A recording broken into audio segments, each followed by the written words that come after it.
Hello, I'm Jason, President and CEO of Complex Community Federal Credit Union. We're excited to be with you again. Wish we were in the classroom, but it is what it is today. We love financial literacy. That's the reason we teach it. We hope to get you to make better decisions in your life. Better decisions about how you buy a car, where you spend your money, how you spend your money, your budgeting. There's a whole variety of things that we're going to touch on. We've spent a lot of time in the classroom with you the last 12 years. We wish we could be there, but until then, enjoy the video, and we look forward to seeing you down the road in the classroom. Welcome back to our conversation about entrepreneurship. Last session, we covered marketing. Remember that marketing is all the activities that a company does to promote the buying or selling of their product or service. So advertising, packaging, delivering those products. Our revenue streams, our communication, that is all really important when talking about marketing.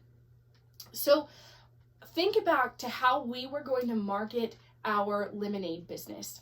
We talked about being realistic. Our lemonade business, it cannot hire a blimp to advertise our logo. However, we can make really nice posters and put them around the school. We can use social media to our advantage. That's a huge marketing avenue that we can use. That social media is everything in the marketing world right now. We can use word of mouth. Word of mouth is so powerful because nobody's advice is better than someone you trust, right? So telling your friends is a big deal. Then we discussed the importance of a financial plan. Why it's important to have that full picture understanding of the financials of our business in order for it to be successful and to continue to be successful. We talked about cost and profit. Profit is the difference between the amount that we earn, that sale price, and the amount that we spend, our cost. We decided that our cost of our lemonade was 50 cents, so we were going to sell it for $1.50, making $1 profit. Today, we are going to discuss how we are going to pay to start our new business. What are the costs that we're going to need to cover before we can start making or selling our product? Those are called our startup costs. For our business, our startup costs are going to be the stand itself, whether it's a table or a stand that we actually build, the marketing pieces we discussed, whether that's the flyers or the posters, the supplies that we need to make those things, and then also the supplies that we need in order to make our product. Cups, ice, lemons, water, pitchers, whatever that is, we are going to have to pay for those things ahead of time. Those startup costs need to be paid for before we can even begin making or selling our product. So there are a few ways that entrepreneurs fund their new businesses. The first way, if you have money in savings, you can fund your business yourself. That works out really well because it's your money, so you also get to keep all of the profits for yourself as well. However, not everyone's going to already have that money in savings. If you do, great, but there's some other options if you don't. The second option is what we call a crowdfunding campaign. So this is when you are asking your friends or the general public to help you fund your product. So this can mean that we pre-sell our product. We have our friends pre-purchase our cups of lemonade before they actually are given to them. So maybe they buy it a couple days before, we use that money to make the lemonade, and then we give them their lemonade on the actual day that our stand is open.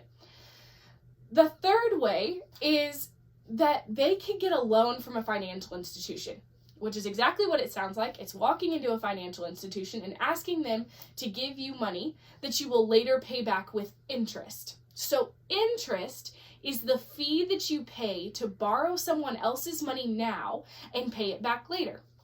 Now, getting a loan from a financial institution can kind of be tricky because you have to have a history with the financial institution so that they can trust you. This trust is called credit.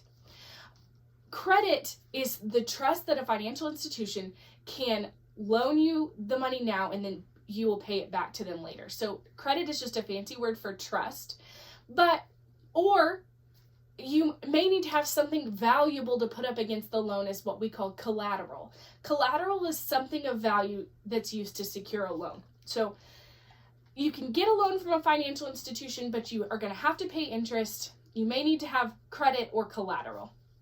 And then fourth, you could solicit investors.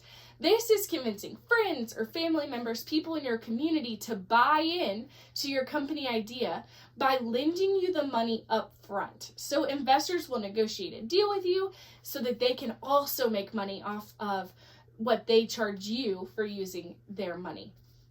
So we're going to walk through an example of what it would be like to solicit investors. Using our lemonade business as an example, that business that we've been building all week. So we need some capital or available money. Capital is available money to get our stand started. We are going to start by asking our grandmother to lend us $100. She's our grandmother, so she agrees, thankfully, and we negotiate a deal with her. We write this deal down on a piece of paper and we write, I owe you $100 and I will pay you back in a year plus 5% interest. Remember, interest is that fee to borrow someone else's money, which means this IOU means that in 1 year, we will pay our grandmother the $100 we borrowed from her plus $5, which is 5% interest, that fee in order to borrow her money and pay it back later. So what our grandmother just bought from us is called a bond. A bond is also known as an IOU or a promissory note by lending money to our company. So when she lent money to our company, she bought a bond.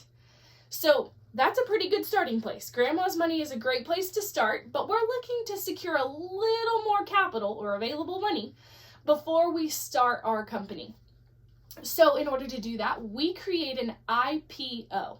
IPO stands for Initial Public Offering, or is sometimes called a stock market launch. So we sell half of our company to our brother Tom for $50. We put this transaction in writing in the form of a stock certificate. So that stock certificate will say our company name, will issue 100 shares of stock to Tom, and Tom will buy 50 shares for $50. So a stock certificate is a legal document that certifies the ownership of a number of shares or stock in a company. So Tom just bought 50% of the stock shares from our company. So that's a lot of vocabulary. So let's back up just a second. Stock. What is stock? Stock is a collective of all the shares of our company. So it represents an ownership share in the company. So when we launched our company into the stock market with an IPO, we issued 100 shares. That's 100 pieces of our company. Now, we sold half of them, 50 shares for $50, to our brother Tom. His 50 shares are his stock in our company. So stock is the collective of the shares. Shares are the pieces of the company. So we have secured a pretty good amount of capital to start our business, $150. So we go to work setting up our stand. We don't have much money, so we build cheap and buy lemon, sugar, water, cups, and a pitcher with a spoon to make our lemonade. Once we buy all of those things, the cost of building our actual stand is $25. And then we spend about $75 on supplies, so $100 total. We put the money remaining in the bank into our savings account to save for the future in case something unexpected happens. Savings helps to protect us against those unexpected things. So putting that money in our savings account is called a short-term investment. Short-term investments are money that are set aside for short-term goals. A savings account is a really safe place to make that short-term investment, to set that money aside for those short-term goals. So our stand is now open for business, and it's a big success. We bring in $500 in sales. So we need to pay our employees. We pay ourselves for working the stand $100 for the hours that we worked. And then we need to follow up with our promises to our investors. So we pay back our grandmother $100 plus the $5 in interest. Then we pay $20 to Tom and ourselves, so $40 total, to our shareholders, which a shareholder is just a fancy name for owner in a business. So the two people who own stock in our company that are shareholders are Tom and ourselves. So each of us get paid $20. So when we pay our owners a part of our earnings, we call that paying them a dividend. So a shareholder is the person that owns at least one share of our company stock. Again, it's just a fancy word for owner. And then a dividend is the money paid by a company to its shareholders out of its profits. So let's look at our business financials tracker. So how much money do we have in the bank now? $255 is what we have left over from sales in our operating budget. And then we have that $50 that we put aside in savings. So the total cash value of our company is the sum of the amount in our operating budget and in our savings account. So we have $305 total cash value of our company. Now we have the opportunity to make choices with our money. Life is all about choices, and so we have that opportunity and we can make some choices with our money. We can do a couple of things. We could spend it on more ingredients to make more lemonade, to sell more lemonade and make more money, right? So we spent $75 on our lemonade supplies the first time. So we definitely have at least $75. Then we can put some of the money in our savings if we choose to. We already have that savings account where we're putting money aside for short-term investments, so we can add to that and help that to grow. And then we can use that money to expand our business, whether that's in the immediate future or it's one of those short-term goals that we save up. Maybe we save a little longer, and then we have more money in our savings account to expand that business and update our stand. Maybe we put some extra bells and whistles on our stand, make it a little better, or we can open a second stand, right? So once we become experts at our business, then we can diversify. We can use that money to diversify our business. So that was 3 choices that we had that we can make with our money. We can spend it, we can save it, or we can share it. We could donate part of our profits to something if we're fundraising for the AVID program to get to go on a college trip. We can donate that money. That also can be part of our selling points, that we are fundraising for a cause. But in every decision that we have with money, we have 3 choices. We can spend it, we can save it, or we can share it. So the rest of the profit that we have from our business is capital that we have to help our business grow. So that setting those short-term goals, those 1 to 3 year goals to build a better stand, invest maybe in a lemon farm. We could invent something, a better lemon squeezer. We can buy more equipment. We're entrepreneurs. We can find needs and fill them with our products.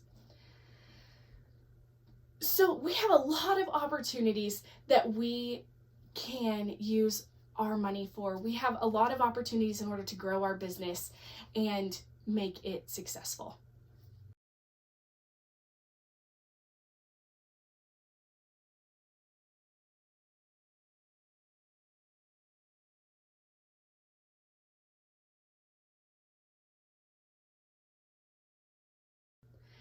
Every business starts as a result of a need. Entrepreneurs identify the need and then they solve it with their products. After we brainstorm for an idea for a product, what we do next is we start that planning process. We create our business plan. That business plan helps us to outline our identity as a business. It helps us to distinguish who our target market is, what our product is going to be, our marketing plan. It helps us to come up with those key selling points that make us unique. After we create that business plan, we have to dive into the financial pieces. So important for the success of our business are those financial pieces. Understanding cost and profit, that profit is the difference between our sale price and the cost of making the product. And then the last thing we have to do before we can actually start our business is securing that funding. We secured that funding by either using our own money, asking a financial institution, pre-selling or crowdfunding, or gathering investors, soliciting those investors. And then after all of that planning, we can start our business and launch our company. Anyone can be an entrepreneur. It's just a matter of identifying a need, creating something to fix it, and then having that willingness to take the risk. Having the willingness to say, against all odds, I'm going to push forward and create this product. You do not have to start from lots of money or fame and fortune in order to be an entrepreneur. People like you and I do it all of the time. It's being daring enough to take the risk and being thoughtful enough to come up with a plan and being able to change that plan in order to be successful. I wish you the best of luck.